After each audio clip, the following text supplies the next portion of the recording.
महाराष्ट्र में विधानसभा चुनाव के लिए मतदान 20 नवंबर को है। ऐसे में चुनाव प्रचार के लिए कुछ ही दिन शेष हैं, जिसके लिए सभी सियासी दलों ने अपनी पूरी ताकत झोंक रखी है।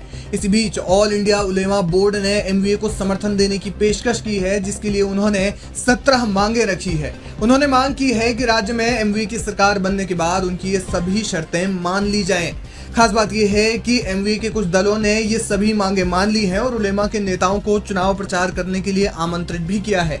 ऐसे में जानते हैं कि ऑल इंडिया उलेमा बोर्ड की ये मांगे क्या है। ऑल इंडिया उलेमा बोर्ड ने जो 17 सूत्रीय मांगे रखी है, उनमें सबसे पहली मांग है वक्फ मंडल के विकास के लिए 1000 करोड़ रुपए का बजट रखा जाए। उलेमा की मांग है कि सरकार बनने के बाद राज्य में वक्फ मंडल का विकास हो, जिसके लिए 1000 करोड़ रुपए का बजट उन्होंने मांगा है। बोर्ड की दूसरी मांग है कि राज्य में एमवीए की सरकार बनने के बाद आरएसएस पर प्रतिबंध लगाया जाए। उलेमा की मांग है कि पैगंबर मोहम्मद साहब के खिलाफ विवादित बयान देने वालों के विरोध में कानून बनाया जाए। वहीं उन्होंने मांग की है कि शिक्षा और नौकरियों में मुस्लिमों के लिए 10% आरक्षण की व्यवस्था की जाए। उलेमा बोर्ड की शर्त है कि एमवीए की सरकार बनने के बाद वक्फ संशोधन बिल का विरोध किया जाए, यानी कि एमवीए की सरकार के जितने भी नेता हैं, मंत्री हैं, वो वक्फ संशोधन बिल का विरोध करेंगे। बोर्ड की मांग है कि 2012 से 2024 तक दंगों के आरोप में जेलों में बंद मुस्लिमों की रिहाई के लिए पीएम मोदी को पत्र लिखा जाए।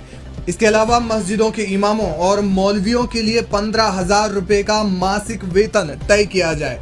मुस्लिम युवाओं को पुलिस भर्ती में प्राथमिकता देने की शर्त रखी गई है। इसके अलावा उलेमा की 9वीं मांग है कि एमवीए के सांसद मौलाना सलमान अजहरी की रिहाई के लिए पीएम मोदी को पत्र लिखें और उन्होंने मांग की है कि रामगिरी महाराज तथा नितेश राणे पर कार्रवाई की जाए। एमवीए की 11वीं मांग है कि विधानसभा चुनाव में मुस्लिम समुदाय के 50 उम्मीदवारों को टिकट दिया जाए। वहीं महाराष्ट्र राज्य वक्फ बोर्ड में 500 कर्मचारियों की भर्ती की उलेमा बोर्ड ने मांग की है। उलेमा की मांग है कि वक्फ बोर्ड की भर्ती में मुस्लिम युवाओं को खासतौर पर प्राथमिकता दी जाए। वहीं राज्य के सभी जिलों में मस्जिदों, कब्रिस्तानों और दरगाहों की जब्त जमीनों का सर्वे किया जाए। उलेमा ने शर्त रखी है कि राज्य में वक्फ बोर्ड की जमीनों से अतिक्रमण हटाने के लिए कानून बनाया जाए। महाराष्ट्र के जिलों में उलेमा बोर्ड को जरूरी संसाधन मुहैया करवाने की मांग की गई है। बोर्ड की 17वीं और आखिरी मांग है कि उलेमा बोर्ड के मौलवियों और इमामों को सरकारी समितियों में शामिल किए जाएं। ये 17 मांगें उलेमा बोर्ड ने एमवीए को समर्थन देने के बदले रखी है, लेकिन इन मांगों पर एक नया विवाद खड़ा हो गया है। बीजेपी इस मामले में पूरी तरह से हमलावर हो गई है।